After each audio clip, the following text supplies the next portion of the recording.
돌아와서 예수께서 여자와 말씀하시는 것을 이상히 여겼으나 무엇을 구하나이나이까? 어찌하여 구하 말씀하시나이까? 묻는 자가 없더라.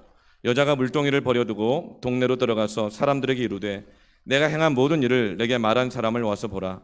이는 그리스도가 아니냐 하니 그들이 동네에서 나와 예수께로 오더라. 그 사이에 제자들이 청하여 이르되 라비여 잡수소서. 이르시되 내게는 너희가 알지 못하는 먹을 양식이 있느니라. 제자들이 서로 말하되 누가 잡수실 것을 갖다 드렸는가 하니 예수께서 이르시되 나의 양식은 나를 보내신 이의 뜻을 행하며 그 일을 온전히 이루는 이것이니라. 너희는 넉 달이 지나야 추수할 때가 이르겠다 하지 아니하느냐? 그러나 나는 너희에게 이르노니 너희 눈을 들어 밭을 보라. 희어져 추수하게 되었도다. 거두는 자가 이미 삭도 받고 영생에 이르는 열매를 모으나니 이는 뿌리는 자와 거두는 자가 함께 즐거워하게 하려 함이라. 그런즉 한 사람이 심고 다른 사람이 거둔다는 말이 옳도다. 내가 너희로 노력하지 아니한 것을 거두러 보내었노니 다른 사람들은 노력하였고 너희는 그들이 노력한 것에 참여하였느니라. 아멘. 오늘은 추수감사주일로 예배를 드립니다. 함께 거두는 기쁨을 누리시기를 축원합니다. 심는 자와 거두는 자가 함께 즐거워하고 기쁨을 누릴 거라고 주님이 말씀하십니다. 그리고 거두는 자들은 자기들이 노력하지 아니하는 것에 참여하는 거두는 즐거움을 누릴 것이라고 말씀하십니다. 심는 것은 하나님께서 하십니다. 이 말은 우리가 거둘 것을 하나님이 미리 예비해 놓으셨다는 것입니다. 여러분, 하나님이 예비해 놓으신, 우리가 노력에 참여하지 않았지만 이 하나님이 심어 놓으신 것, 예비해 놓으신 것을 거두는 기쁨이 우리에게 있음을 믿으시길 바랍니다. 부모가 음식을 준비해요. 엄마가 그렇게 열심히 음식을 준비해서 자녀들에게 줍니다. 그때 여러분, 언제 이 음식을 준비한 엄마가 기뻐해요? 자식들이 잘 걷어 먹어줄 때.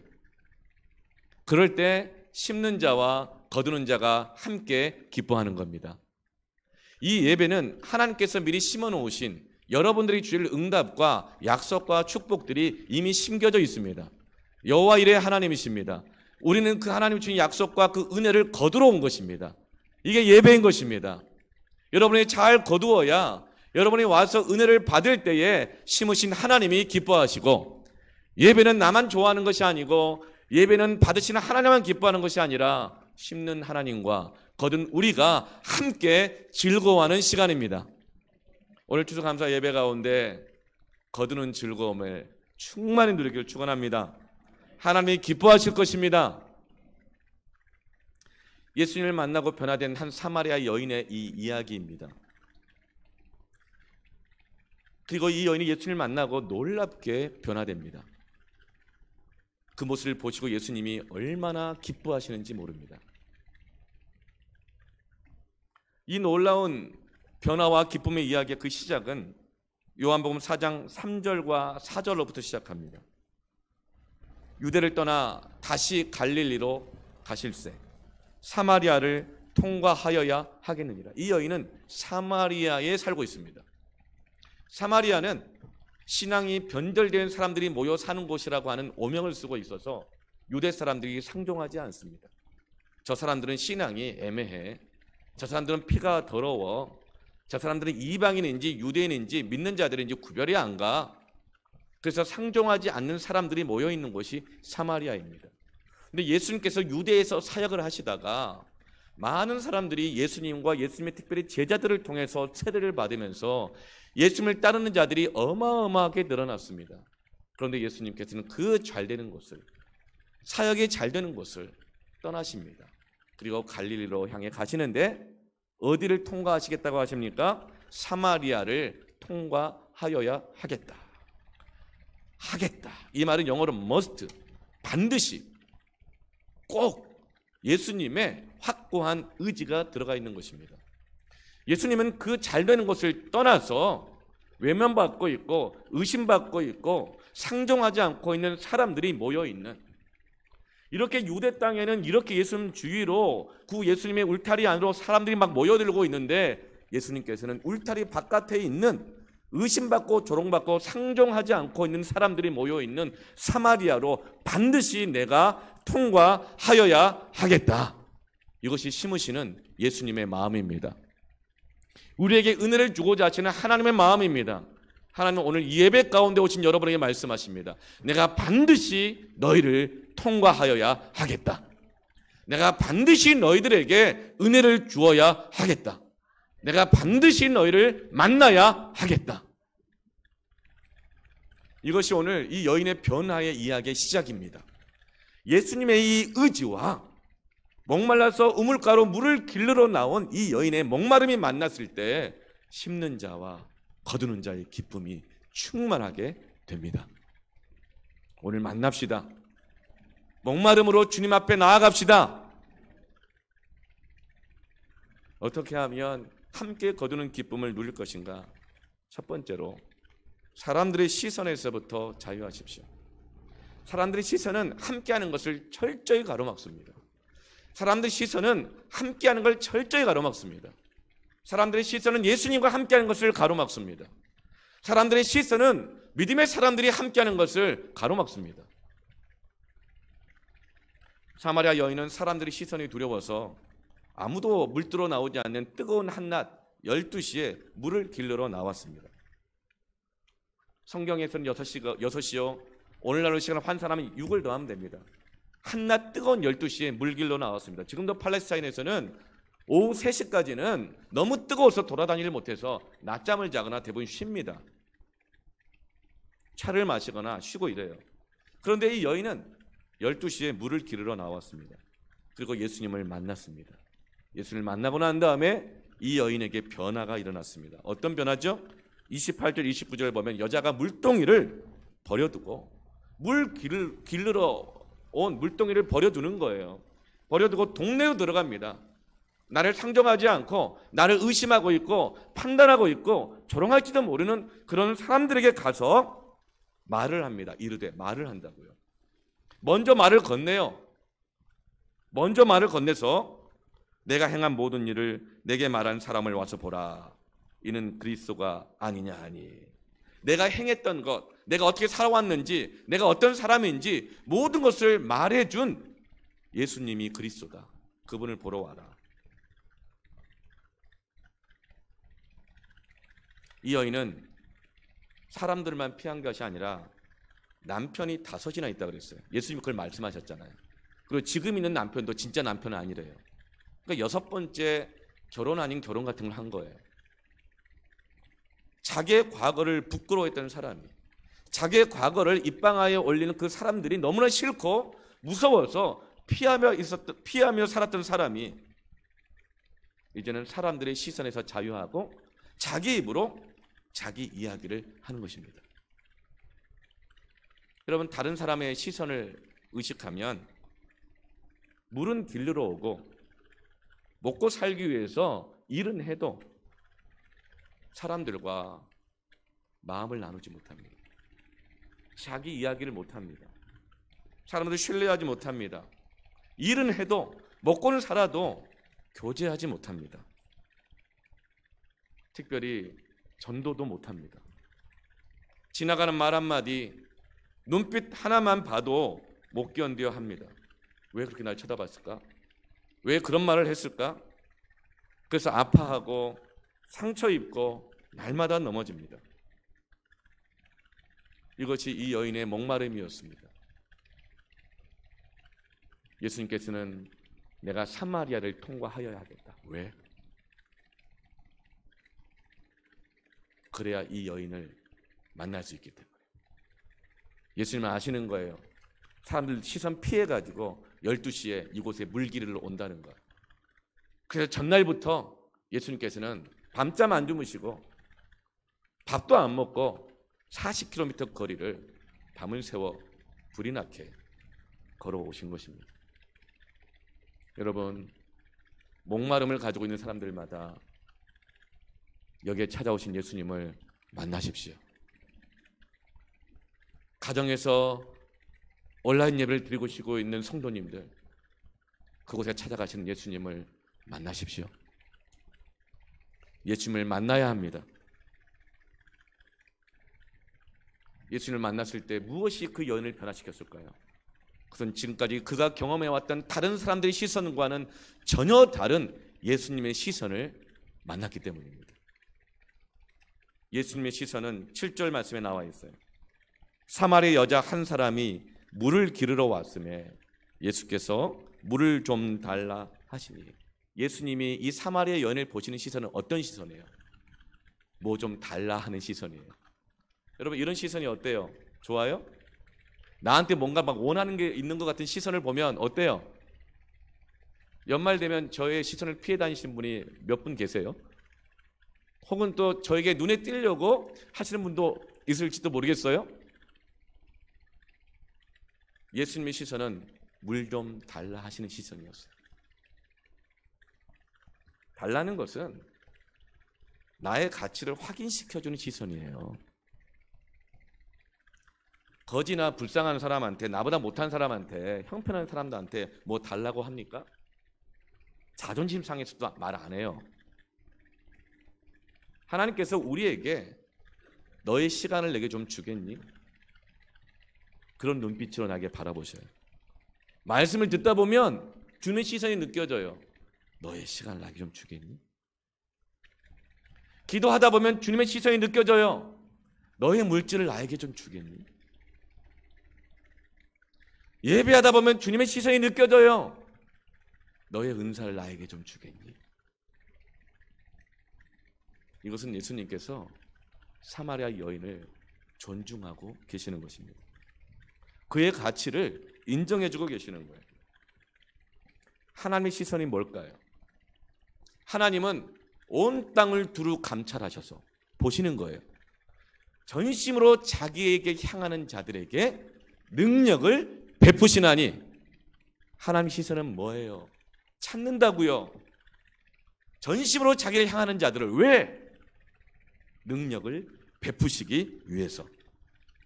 하나님은 온 땅을 두루 감찰하시면서 기도할 자를 찾으시는 거예요. 예배할 자를 찾으시는 거예요.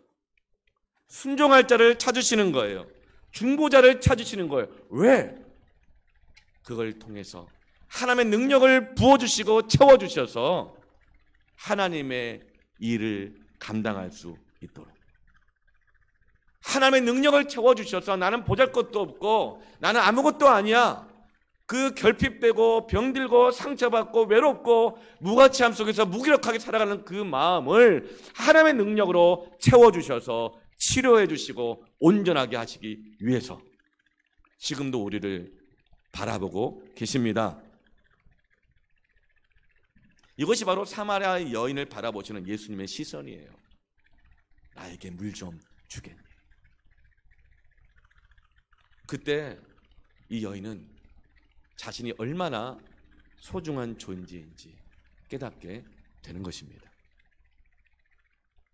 자존감이 바닥이어가지고 바닥에 내려가면 좀 올라갈 만한 때도 됐는데, 가끔 바닥이 아니라 늘 바닥에 그냥 누워 계시는 분 계세요. 상처의 바닥에. 왜 그 사람이 나한테 그런 말을 했지? 상처. 입을 하나 딱 덮고 있고. 왜 그 사람이 나한테 그런 행동을 했지? 상처. 또 입을 하나 이중으로 또 덮고 있고. 왜 그 사람이 눈빛이 그랬지? 또 하면 또 상처. 입을 하나 또 덮고 있고. 삼중으로 상처의 이불을 덮고 그냥 바닥에 그냥 드러내 계시는 분들이 있어요. 여러분, 이런 분들을 위로해 주는 건 한계가 있어요. 위로해 주는 거 필요해요. 위로해 줘야죠. 그런데 한계가 있어요. 왜냐하면 죄인을 봐주고 용납하고 위로하는 게 얼마나 가겠어요. 얼마나 위로가 되겠으며, 나도 죄인인데 가끔 컨디션 좀 좋고 기분 좋을 때나 위로해 줄 수 있지, 내 자존감이 막 좋을 때나 위로해 줄 수 있지, 나도 힘들고 나도 외롭고 나도 죄의 문제 시달릴 때 내가 얼마나 그 사람을 위로해 줄 수 있겠어요? 얼마 안 갑니다. 그래서 상처로 들어 누워 있는 분들, 그분들은요, 그것 가운데 찾아오시는 예수님의 시선을 만나야 합니다. 예수님의 시선으로 나를 바라보게 될 때, 주님의 눈빛에 어려있는 내가 누군지를 발견하게 될 때에 내 안의 상처와 외로움들이 진정으로 치유되는 것입니다. 들어 누워 있으면서 왜 아무도 안 찾아오는 거야? 못 찾아가죠. 그렇게 방에 들어 누워 있고 얼굴에만 나 상처받았어 써 있는데 누가 죄인인 인간이 쉽게 다가가겠어요? 성령 충만하면 좀 다가갈 수 있을지 모르지만 그것도 오래 안 가잖아요. 주님의 시선을 만나야 합니다. 주님 앞에 나아가야 합니다. 그런데 그것을 가로막는 게 뭐예요? 사람들의 시선이거든요. 사람들의 시선은 뭐예요? 사람들이 나에게 뭐 좀 달라고 할 때 그 시선은 뭐죠? 예수님은 있는 그대로 봐주세요. 그러나 사람들이 나에게 뭔가를 달라고 할 때는 나의 능력치를 계산하면서 말해요. 나를 평가하면서 요구한다고요. 그래서 때로는 그것이 나를 우쭐대게 만들어요. 아, 나를 이 정도로 알아주는구나. 그러나 때로는 나한테 이 정도밖에 요구를 안 해? 나를 얼마나 무시하는 건가? 열등감에 빠지고 낙심하고 실족하게 되는 거예요. 이와 같이 사람들의 시선은 인정해 주는 것이나 무시하는 것 같으나 모든 것이 다 우리가 주님 앞에 나아가는 것을 가로막습니다. 여러분, 오늘 이 사람의 시선으로부터 자유하기를 선포합니다. 예수 이름으로 선포합니다. 모든 사람의 시선들 인정이든 무시든 모든 것 십자가에 못 박아버리기를 선포합니다. 이스라엘 역사상 가장 위대한 왕은 다윗 왕인데 다윗 왕은 나면서부터 죽을 때까지 그렇게 사람들의 시선으로부터 상처를 받고 살았어요. 날 때부터 죽을 때까지요. 왜냐하면 세상 어디를 가거나 사람들의 시선은 어디나 다 있거든요. 사람들의 시선을 피할 수가 없어요. 시편 27편 10절에 다윗이 이렇게 고백합니다. 내 부모는 시편 20편 7절에 내 부모는 나를 버렸으나 여호와는 나를 영접하시리이다. 다윗은 자기가 왕이 되기 전에 어렸을 때부터 부모에게 버림받은 느낌으로 살았다는 거예요. 그런데 하나님이 나를 영접해 주셨다는 거예요. 하나님의 시선을 느낀 거죠. 어떻게 해요? 사무엘상 16장에 보면 사무엘 선지자가 이스라엘의 왕으로 기름 부음 받을 사람들을 면접하려고 할 때 하나님이 이새의 집으로 가라 그랬어요. 거기 아들들이 있다고. 그 중에 이스라엘 왕을 세울 것이다. 그래서 면접을 보려고 이새의 집에 갔는데 다윗의 아버지 이새가 첫 번째 아들부터 일곱 번째 아들까지 하나하나 사무엘 선지자에게 면접을 보게 합니다. 그런데 다윗은 안 불렀어요. 그래서 사무엘 선지자 이게 답니까? 라고 말하자 그제서야 비로소 그 아버지 이새가 저기 허드렛 일하고 있고 심부름을 하고 있고 들에서 양치고 있는 다윗이 있습니다. 다윗은 막내라고 부르지도 않았어요. 아들 취급도 안 했어요. 그때 다윗은 어려서부터 부모에게 버림받았다고 느끼며 자라온 거예요. 나는 허드렛 일이나 해야 되는구나. 형들 심부름이나 해야 되는 거구나. 나는 양이나 쳐야 되는구나.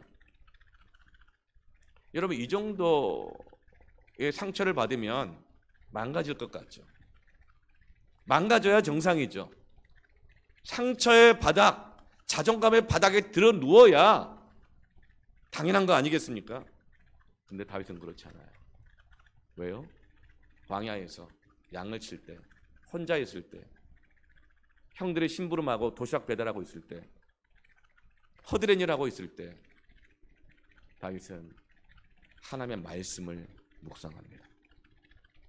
시편 1편 복 있는 자는 여호와의 말씀을 주야로 묵상합니다. 그리고 그 말씀을 붙잡고 기도합니다. 그래서 그 기도 속에서 그 말씀이 찬양이 됩니다. 그게 시편입니다. 하나님을 찬양하게 되는 거예요. 하나님의 뜻을 깨닫게 되는 거예요. 어떻게 해요? 그 광야에서 허드렛 일할 때, 외로울 때 하나님의 시선을 느끼는 것입니다. 하나님이 나를 어떻게 보고 있는지 그 예배 가운데서 경험하게 된 것이죠. 하나님의 시선이 뭐예요? 말씀을 묵상할 때 하나님이 나를 어떻게 여기시는지 깨닫는 거예요. 그 말씀을 붙잡고 기도할 때, 낙심했을 때 믿는 자에게 능치 못함이 없느니라. 하나님을 사랑하는 자, 곧 그의 뜻대로 부르심을 입은 자들에게는 모든 것이 합력하여 선을 이루는 것이니라.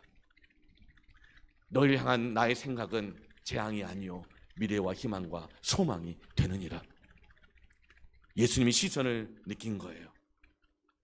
그때 다윗은 부모의 시선으로부터 자유하게 되며 하나님의 시선으로 자기를 발견하는 것입니다. 이것이 바로 하나님의 임재예요. 인정받지 못했던 상처투성이의 다윗은 인류 역사상 가장 훌륭한 왕으로 서게 되는 것입니다. 여러분, 부모에게 충분한 사랑을 받지 못하고 자란 사람들이 있으면 손을 들어보세요 하면 90%가 손을 듭니다.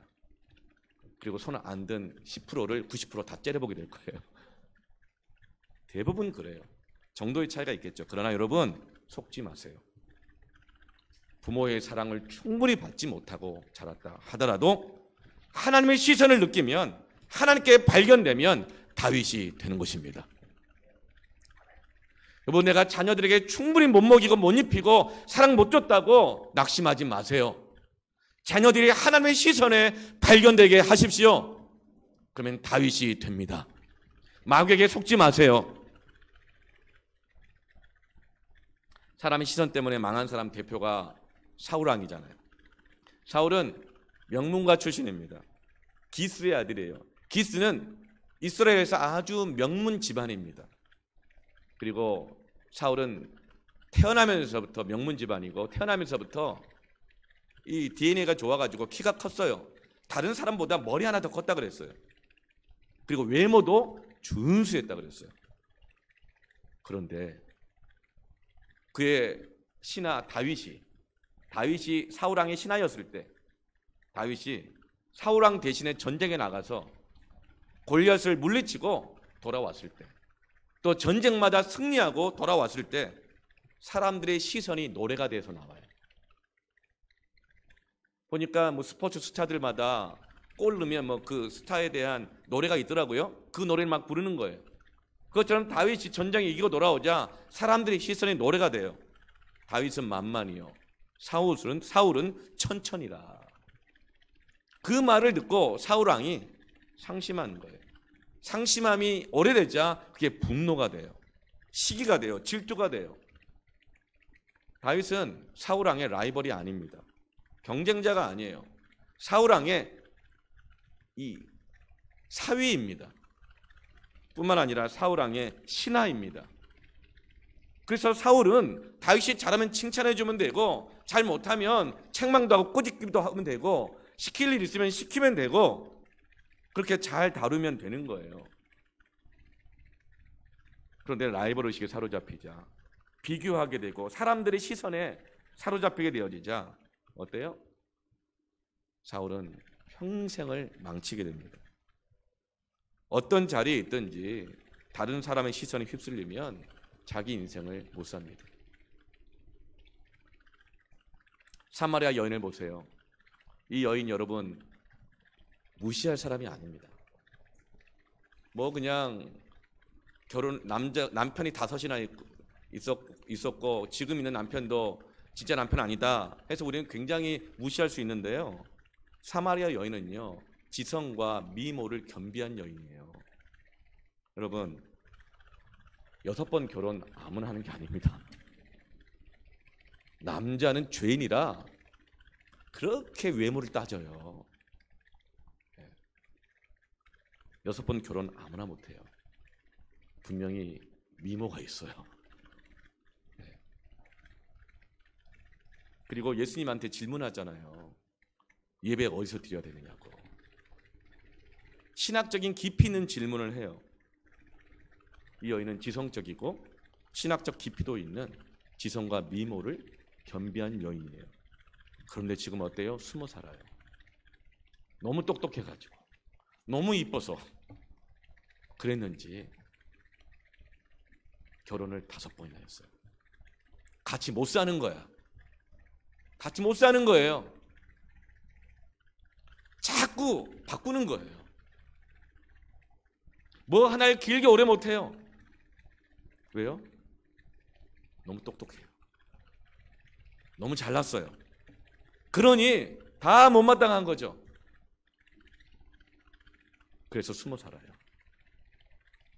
이제는 자신의 쌓여온 인생이 사람들의 조롱거리가 됐어요. 뭐 내세울 만한 게 없어요. 숨어 살아요. 이 여인은 사람들의 시선에 눌려 있어요. 자신의 인생의 무게에 그것이 짐이 돼가지고 눌려 있어요. 그런데 예수님을 만나고 예수님 말씀하세요. 물 좀 주겠니? 그 예수님의 시선 앞에서 이 여인은 변화돼요. 자신의 가치를 발견해요. 그리고 다른 사람들에게 다가가고 복음을 전하고 사마리아의 부흥을 일으키는 능력의 여인으로 변화되는 것입니다.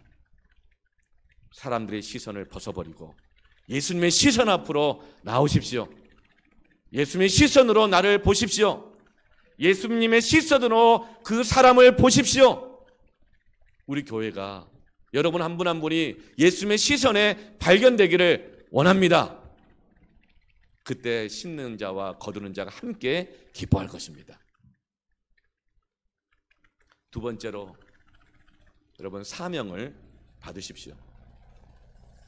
사마리아 여인이 예수님 만나서 사람들의 시선으로부터 자유하게 되니까 이제 사명의 사람으로 바뀌거든요.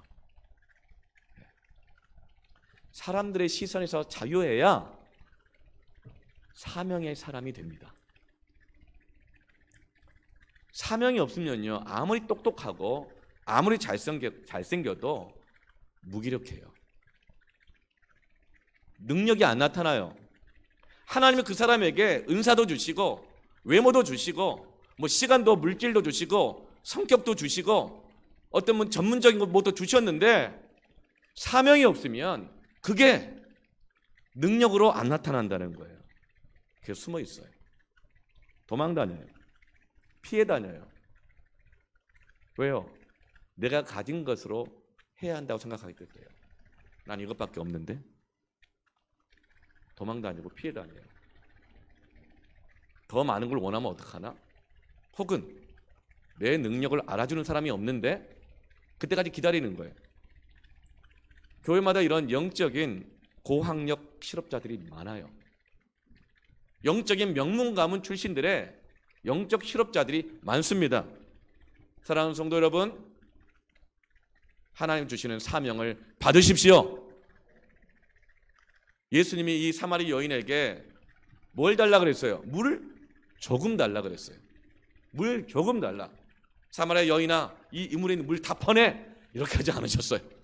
이 우물에 있는 물 다 퍼내가지고 사마리아 땅 전부 다 농지로 개간시켜. 이걸 말하지 않으셨거든요. 너 두레박 갖고 왔구나. 너 오늘 며칠 먹을 물 길러러 왔구나.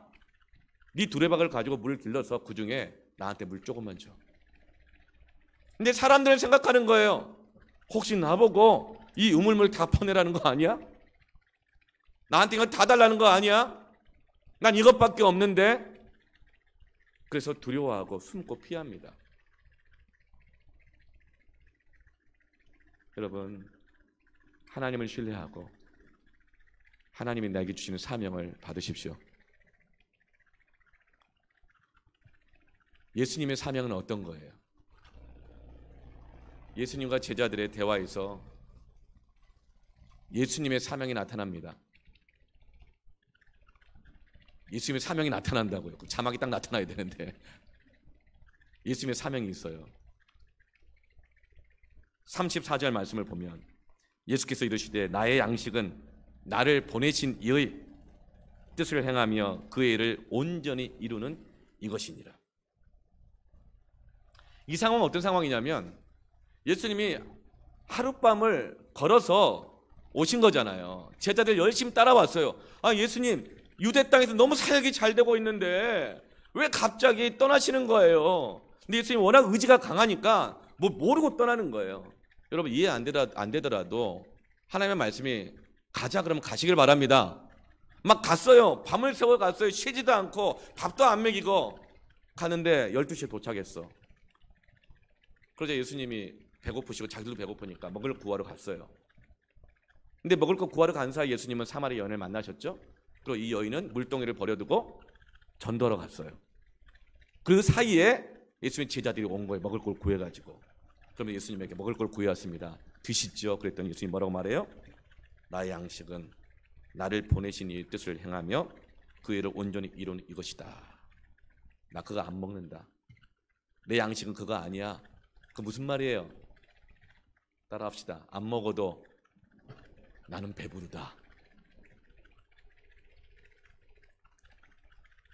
하나님의 뜻을 행하고 그 일을 온전히 이루는 그 사명, 여러분 사명이 있어야 만족합니다. 사명이 있어야 만족해요. 예수님의 이 만족은 뭐였어요? 양식은 너희들 없는 사이에 내가 만나러 왔던 이 여인이 사람들의 시선으로부터 자유해지며 내 뜻을 깨닫고 그가 멀리 있던 사람들에게 다가가고 그들에게 복음을 전하며 변화된 사람이 된 것. 이것이 나의 만족이고 이것이 나의 양식이고 이것이 나의 사명이다. 그래서 너희가 구해온 음식 안 먹어도 나는 배부르다. 영적인 보람이 있다. 이것이 예수님의 사명입니다. 그런데 제자들은 그걸 이해 못해요. 그래서 33절에 뭐라고 말해요? 제자들이 서로 말하되 누가 잡수실 것을 갖다 드렸는가 하니 제자들은 이해 못하는 거예요.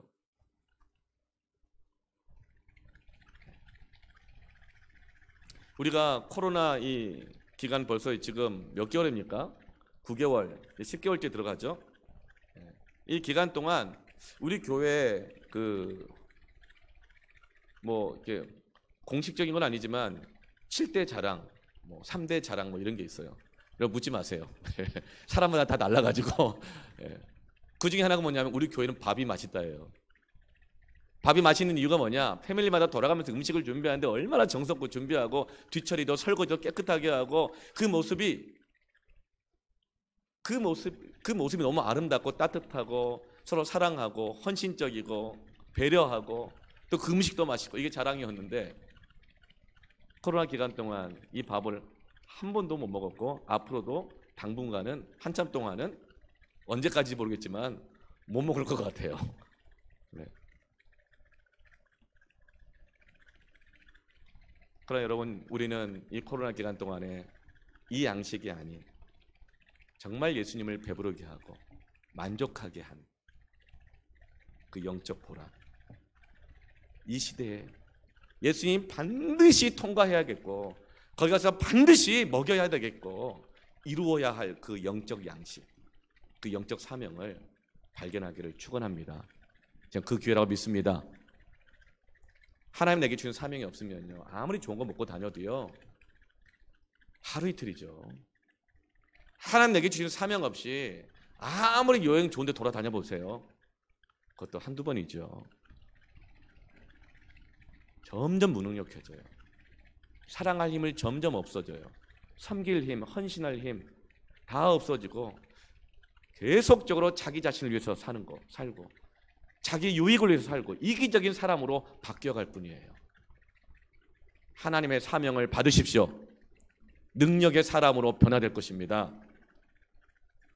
로마서 14장 17절 말씀에 하나님의 나라는 먹는 것과 마시는 것이 아니요 오직 성령 안에 있는 의와 평강과 희락이라. 하나님의 나라의 의와 평강과 희락은 먹는 것과 마시는 것에 먹고 사는 일에 있지 않다는 거예요. 이 사회, 이 세상의 의와 평강과 희락은 뭐예요? 이 사회의 보람, 이 사회의 모든 직업들이, 모든 계층들이 갖고 있는 정의, 보람, 평강, 희락은 뭐예요? 그것은 먹고 사는 일의 평등이에요. 분배의 평등, 먹는 것이 보장된 평강, 먹고 살아가는 것이 차별이 없고 보장된 그 먹는 것의 희락. 이것을 이룰 때 이 사회는 사명을 이뤘다고 그러고 정의롭다고 말하고 보람 있다고 말해요.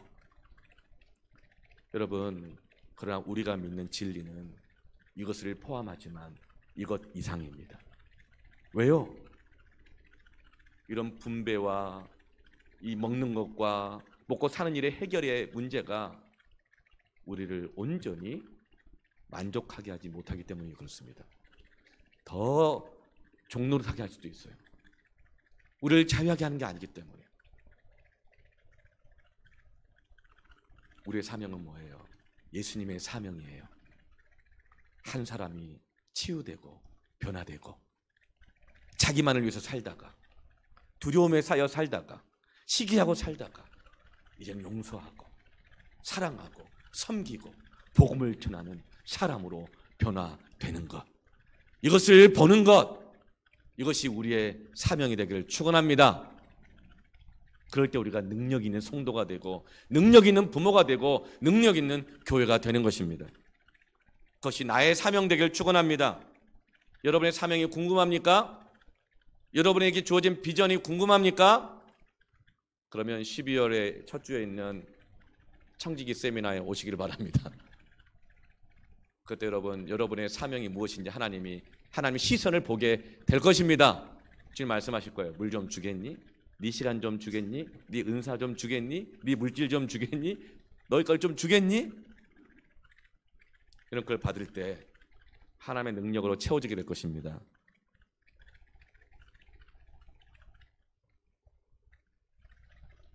예수님의 사명, 제자들이 물어봐요. 또 자신들의 사명이 뭔지. 요한복음 6장 28절에 제자들이 묻죠. 우리가 무엇을 하여야 하나님 일을 하는 것입니까? 그러자 6장 39절에 예수님께서 하나님의 일을 말씀해 주셔요. 제자들이 품어야 될 사명. 하나님의 뜻은, 나를 보내신 이의 뜻은 내게 주신 자 중에 내가 하나라도 잃어버리지 아니하고 마지막 날에 다시 살리는 이것이니라. 많은 사람들을 예수님 믿게 하는 거라는 거예요. 그런데 제자들의 문제가 뭐예요? 우리의 문제가 뭐예요? 왜 예수님의 사명이 나의 사명이 안 될까요? 오늘 본문 35절 말씀에 주님이 이렇게 말씀하세요. 너희는 넉 달이 지나야 추수할 때가 이르겠다 하지 아니하느냐. 그러나 난 너희에게 이르노니 너희 눈을 들어 밭을 보라. 희어져 추수하게 되었도다. 제자들의 문제, 우리의 문제는 자꾸 미룬다는 거예요. 넉 달 후에요. 지금 내가 가진 게 별로 없어요. 지금은 힘이 별로 없어요. 지금 여건이 안 돼요. 지금은 시간이 없어요. 지금 상황이 안 돼요. 예수님이 지금 우물에 있는 물 다 퍼내라고 한 게 아니잖아요. 사마리아 땅을 다 농지로 바꾸라는 게 아니잖아요. 네가 가지고 있는 물을 거기서 조금 주겠니? 내가 그걸 사용하기를 원한다. 그런데 지금 제자들은 지금은 아니라고 말해요. 왜요? 먹고 사는 일에 매여서, 내가 가지고 있는 것에 매여서, 그리고 사람들의 시선에 매여서. 예수님 말씀하세요. 넉 달후가 아니라 지금이다. 지금이다. 네가 있는 모습 그대로, 네가 가진 것 그대로. 여러분, 능력은 어디서 나올까요? 사명은 어디서 나올까요? 긴급성에서 나옵니다. 긴급하면 능력이 나와요. 가녀린 엄마가, 여인이 자기 아이가 차에 깔리면 차를 들어 올린다니까요. 그걸 눈뜨고 보고 있는데, 가만두면 죽는데, 가만두면 불구가 되는데, 그 긴급함에서, 보여지는 긴급함에서 능력이 나오는 것입니다. 근데 제자들은 지금 희어져 추수할 곡식이 안 보이는 거예요. 사마리아 땅이 안 보인 거예요. 모여들고 있는, 자기를 따르고 있는 그 많은 유대 사람들만 보이고, 소외되어 있고 조롱받고 있고 우리 바깥에서 방황하고 있고 판단받고 있는 사마리아 사람들은 안 보인 거예요. 그들의 목마름이 안 보이는 거예요. 예수님 보인 거예요. 그래, 통과하여야 하겠는지라. 여러분, 교회에서도 그래요. 지나갈 때 쓰레기가 보이는 사람이 있고 안 보이는 사람이 있어요. 보이는 사람은 어때요? 행동이 빠릅니다. 제 눈에는 다 보이거든요. 벽에 낙서 하나, 칠판에 낙서 하나, 여기 예배당 바다에 있는 무슨 푸시러기 하나, 다 보이거든요. 보이면 어떻게 해요? 여러분, 보이는 게 자기의 사명인 줄 믿으시길 바랍니다. 깨달은 거, 나 보이는구나. 이 교회가 내 사명이구나 하고 내가 보이는 사람이 죽는 거예요. 근데 너무 많아, 내가 너무 바빠. 그러면 어떻게 되죠? 보이는 자가 안 보이는 자에게 명령하는 거예요. 나의 사명이 이건데 좀 도와주겠니? 하고 직분을 맡기는 거예요. 여러분, 그때 내가 예수님의 시선으로 교회를 볼 때 보이는 것처럼, 순종하는 것처럼 하나님께서 저를 통해서 보게 하시는 것을 또 전달하면 그것을 보고 받아들이는 사람이 충성하게 되고 그 사람을 하나님이 쓰시는 것입니다. 여러분, 그래서 이 담임 목사의 시선에 자꾸 노출되시기를 바랍니다. 아멘. 그리고 교회 안에 충성된 자들의 시선에 노출되시길 바랍니다. 그래서 우리 교회가 예배당 건축할 때요, 기둥을 안 세웠잖아요. 이 정도 크게 기둥 없이 할 때요, 돈이 건축비가 더 많이 들어요. 기둥 없이 세운 이유가 뭔지 아세요? 하나님의 시선에 아무도 빠지지 않고 노출되도록. 아멘. 네. 회사에서도요, 회사 일이 보이는 사람이 유능한 사원이에요. 어떤 사람이 이렇게 말하는 사람이 있어요. 앉아 있어 주기만 해도 힘이 된다고. 뭐 어느 교회 가서 예배를 드려주는데, 자, 예배 드려준대. 앉아 있어 주기만 해도 힘이 된대요. 자기가 하나님이에요? 하나님의 임재가 힘이 있는 것이지. 여러분, 신앙생활은요, 오르막길입니다. 가만히 있으면 다 굴러 떨어져요. 회사에서 여러분, 내가 그 회사 다녀주기만 해도 회사가 유익이 됩니까? 회사의 사명을 자기의 사명으로 받아야지 그 사람의 유능하고 능력이 나타나는 것이죠. 신앙생활 그런 거예요. 앉아 있으면 주기만 해도 힘이 된다고요? 하나님만 그래요. 사명은 오르막길입니다. 신앙은 오르막길입니다. 가만히 있으면 굴러 떨어집니다. 자기의 사명을 발견하십시오. 취하십시오. 오르막길로 올라갈 것입니다. 독수리처럼 날개쳐 올라가게 될 것입니다. 능력이 나타날 것입니다. 한국교회 뭐 문제 많다 하지만 문제 중에 하나가 마귀가 성도들을, 또 청년들을, 청소년, 자녀들을 너무나 많이 공격해가지고 꿈이 없어요. 사명이 없어요. 사명이. 그런데 여러분, 예수님의 시선을 느끼면요, 사명을 발견합니다. 설교가 뭐예요? 말씀이 뭐예요? 예수님의 시선을 보여주는 거예요. 계시, 리빌레이션, 리비얼, 드러내다. 하나님의 뜻을, 하나님의 마음을 드러내 주시는 거예요. 누구를? 너를 향한, 이 시대를 향한, 교회를 향한, 너의 가정을 향한, 너의 인생을 향한 하나님의 사명을, 뜻을 보여주시는 것이 말씀이고 설교고 예배인 것입니다. 근데 예수님의 제자들은 그걸 보지 못하는 거예요. 그래서 예수님이 뭐라 그래요? 보아라, 희어져 추수하게 되었도다. 보여주시는 거예요. 사마리아 여인이 전도하러 갔더니 많은 사람들이 따라 나온 거예요. 따라 나올 때마다 여인들마다 전부 다 머리에 흰 수건을 쥐고 다 몰려 나왔어, 들판에. 그래서 예수님 마치 그것이 휘어져서 곡식이 추수하게 된 것처럼 보여주시는 거예요. 너희들 외면했지? 너희들 쫓아오고 함께 있는 사람들을 쳐다봤지? 이렇게 목말라서 예수님 만나기를 원하고 구원받기를 원하는 영혼들이 이렇게 많아. 제가 한 주간 동안 갈멜산 기도원 다녀왔습니다. 일주일간 기도하며 다녀왔는데요, 말씀과 기도 중에서 예수님 시선에 집중하려고 애를 많이 썼는데, 그때 예수님께서 보여주신 게 있어요. 그게 사명이에요. 내년의 사명, 올해의 사명, 계속될 사명이에요. 가장 큰 문제는 뭡니까? 코로나였어요. 코로나. 잘 모여지고 있는 여러분뿐만 아니라 모여지고 있지 않는, 모일 수 없는 25%. 어쩌면 사람들은 판단할지도 모르겠어요. 아, 이거 신앙이 저렇게 확실하지 않아서 되겠는가? 뭐 온라인 예배가 예배냐? 어쩌면 말할 수 없는 자기의 사연과 상황 속에서 온라인 예배를 드리고 계시는 분도 있을 수 있어요. 우리 바깥에 있는 25%. 또 어떤 분은 신앙이 너무 약해져가지고 스스로 신앙 감당할 힘이 없어서 여기저기 그냥 방황하고 있는 분들도 있을 수 있습니다. 하나님께서 말씀하셔요. 반드시 내가 그들을 만나야 하겠는지라. 내가 반드시 그 25%의 영혼들을 통과하여야 하겠는지라. 내가 반드시 그들에게 은혜를 주어야 하겠느니라. 지난 몇 년 동안 한국의 가나안 성도가 200만이라 그랬어요. 근데 코로나가 끝나고 나서 교회로 돌아갈 수 없거나 돌아가지 못하고 있는 영혼들이 30%래요. 한국교회 성도가 800만이라 그럴 때 30%면 240만이에요. 지금 가나안 성도가 코로나로 인해서 약 500만이 됐어요. 예수님께서 그걸 보게 하시는 거예요.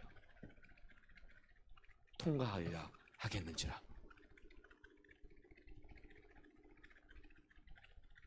온라인 예배라도 드릴 수 있으면 얼마나 다행이에요. 그 오랜 시간 동안 온라인 예배 계속 붙잡고 있는 거 보통 신앙 아니에요. 많은 사람들이 신앙이 흐트러져 있는데 지금까지도 그 예배를 붙잡고 예배를 들고 있다면 그 보통 신앙은 아니에요. 그런 분들은 어떻게 됩니까? 온라인 예배 드리다가 방황하는 분들, 여기저기 기웃기웃하고 있는 분들, 어릴 때 교회 다녔지만 안 다니고 있는 분들, 그분들에게 가서 복음을 전하고 하나님께로 이끌어오는 사명이 있음을 깨달으시길 바랍니다. 그래서 기도 가운데 제 마음 가운데 하나님께서 주시는 영적인 전략을 발견하고 왔어요. 그래서 이제 내년부터는 교회 안에 온라인 교회를 개척하기로 마음을 먹었어요. 네. 교회 안에 온라인 교회. 대상은 누구예요? 아무나가 아니에요. 고위험 직업군에 있는 분들. 예배를 드리고 싶지만, 만나고 싶지만 사회적인 공적인 책임과 의무 때문에 고위험 직업군에 있는 분들, 그분들을 위한 마을을 만들어야겠다. 우리 저 여러 마을들이 있잖아요. 그리고 그 마을 이름을 정했어요. 줌 마을. 줌 뜻이 뭐예요? 땡긴다 뜻이잖아요. 쭉 땡기잖아요. 영혼들 쭉 땡겨오는 거예요. 그래서 뭐 해요? 사랑과 은혜와 말씀을 줌 마을을 개척하기로 했습니다. 할렐루야. 그리고 그 마을 안에 패밀리 이름도 정했어요. 제가 얼마나 기도했는지 몰라요. 쭉 돌아보니까 지금까지 전했던 말씀 속에 있더라고요. 그래서 창세기 말씀에서 노아, 가족 단위 패밀리, 가족 전체가 못 나와. 그러면 그 가족을 줌 패밀리로 만드는 거예요. 그래서 이 패밀리 이름을 노아 줌 패밀리. 노아 줌 패밀리. 그리고 거기는 가족 단위로 나올 수 없는 상황도 있거든요. 그런 경우는 거기에 줌 마을에 속하게 하고, 그 다음에 직업적인 특징 때문에 나올 수 없는 분들을 위해서 다니엘 줌 패밀리. 다니엘 줌 패밀리. 하나님께서 그 마음을 주시더라고요. 반드시 그들을 통과하여야 하겠다. 추수해야 하겠다. 저는 그래서 이 마을과 이 패밀리를 통해서 지금 한국 땅에는 약 500만에 가까운 우리 주변에 휘어져 추수하게 되어 있는 잃어버린 수많은 영혼들을 주께서 구원하기를 원하신다고 믿습니다. 또 다른 많은 것들 하나님 보여주셨는데, 여러분, 하나님의 일이, 하나님의 이 꿈이 나의 비전이 되기를 원하고, 예수님의 이 성품이 예수님의 성품이 나의 인격이 되기를 원하고, 성령님의 이 권능이 나의 능력이 되기를 원하시는 분, 12월 5일에 있는 청지기 세미나에 꼭 참여하시길 바랍니다. 그리고 지금부터 기도하시길 바랍니다. 사명을 받으십시오. 이 시대의 사명을 분별하고 받으십시오. 아멘. 그리고 그것을 함께 거두시기를 바랍니다. 셋째, 함께 거두라. 혼자 사명 받으면 야망이 됩니다. 그리고 고립됩니다. 독립군돼요. 그러나 함께 사명을 받으면 꿈이 되고 비전이 됩니다. 혼자 사명 받으면 외롭고 힘들어요. 그러나 함께 사명을 받으면 힘이 나고 기쁘고 즐겁습니다. 37절, 38절에 보면 그런즉 한 사람이 심고 다른 사람이 거둔다는 말이 옳도다. 내가 너희로 노력하지 아니한 것을 거두러 보내었노니 다른 사람들은 노력하였고 너희는 그들이 노력한 것에 참여하였느니라. 아멘. 여러분, 천국은 뭐냐면요, 좋은 밭에 이 농부가 씨앗을 뿌리잖아요. 그 농부의 땀과 그 씨앗과 좋은 땅이 만나서 30배, 60배, 100배의 시너지를 이루는 것입니다.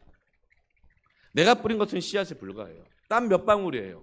그런데 그 좋은 땅이 함께 만날 때 몇 개의 씨앗과 몇 방울의 땀방울이 그 밭 전체를 곡식을 30배, 60배, 100배 거두게 하는 것입니다. 이게 하나님 나라의 비밀입니다. 능력이에요. 이사야서 60장 22절 말씀. 적은 자가 1000명을 이루고 약한 자가 강국을 이룰 것이라. 저는 이 코로나 팬데믹 이후에 반드시 놀라운 영적 부흥이 올 거라고 믿습니다. 인류 역사상 늘 그랬습니다. 그러나 어떤 사람들이요? 준비하는 자. 하나님의 사명을 나의 사명으로 받는 자들을 통해서 하나님은 반드시 놀라운 부흥을 이루십니다. 가정마다 변화를 주실 것입니다. 함께 거두기 위해서는 교회가 한 사람이 되어야 돼요. 교회는 심는 자와 거두는 자가 함께 추수하는 즐거움을 누리는 천국인데 적은 자가 1000을 이룬다 그랬어요. 그런데 여러분 1000을 이루면 뭐예요? 우리 교회가 1000명이 되면 뭐예요? 입과 손발이 생각이 다 따로따로 놀면 수가 많을수록 대혼란이에요. 갈등이에요. 교회는 10명이든 100명이든 1000명이든 한 사람이 될 때 강력한 능력이 나타납니다. 성경은 교회를 얘기할 때 한 사람으로 표현해요. 에베소 4장 13절에 우리가 다 하나님의 아들을 믿는 것과 아는 일에 하나가 되어 하나님의 아들을 믿는 것과 아는 일, 하나님의 뜻을 아는 것, 그 사명에 있어서 하나가 되어 온전한 사람들이 아니라 온전한 사람을 이루어, 단수예요. 온전한 사람을 이루어 그리스도의 장성한 분량에 충만한 데까지 이르르니. 여러분 온전한 한 사람을 이룬다는 거예요. 온전하다는 뜻은 뭐예요? 병들지 않았다, 강건하다, 힘있다. 그게 두려우니까 마귀는 자꾸 와서 성도들에게 상처를 주고 비교하게 하고 사람 시선 의식하게 하고 그거 묵상하게 만들고 상처의 바닥에 누워서 이불을 2겹, 3겹 들어 누워있게 만들고 그 안에 자기의 생각으로 의견으로 묵상하고 그래서 교회를 분리하고 쪼개고 나누는 것입니다. 이런 교회는 주님의 시선 안에서 예수 그리스도 안에서 하나님이 주신 사명으로 하나가 되어야 합니다. 그때 모든 개별적인 상처들이, 모든 개별적인 한 사람 한 사람의 문제들이, 심지어 이 사회의 문제까지도 반드시 회복될 것입니다. 그래서 심는 자와 거둔 자가 함께 즐거워하는 거예요. 이거를 영적인 메가 시너지라고 해요. 로마서 1장 17절에 우리가 알거니와 하나님을 사랑하는 자 곧 그의 뜻대로 부르심을 입은 자들에게는 모든 것이 합력하여 선을 이루느니라. 합력한다, 이 단어가 헬라어로 스네르게고인데 여기서 시너지라는 단어가 나왔어요. 하나님을 사랑하는 자, 그의 시선 안에서 나의 부르심을 발견하는 자, 사명을 발견하는 자들에게는 놀라운 합력의 선을 이루는 메가 시너지의 역사가 일어나는 것입니다. 사랑하는 성도 여러분, 예수님이 사마리아 여인을 부르셨습니다. 오늘 우리를 부르셨습니다. 사명의 사람이 되십시다. 사람들의 시선에서 자유하십시오. 사명을 받으십시오. 함께 거두시기를 바랍니다. 함께 찬양하면서 기도하겠습니다.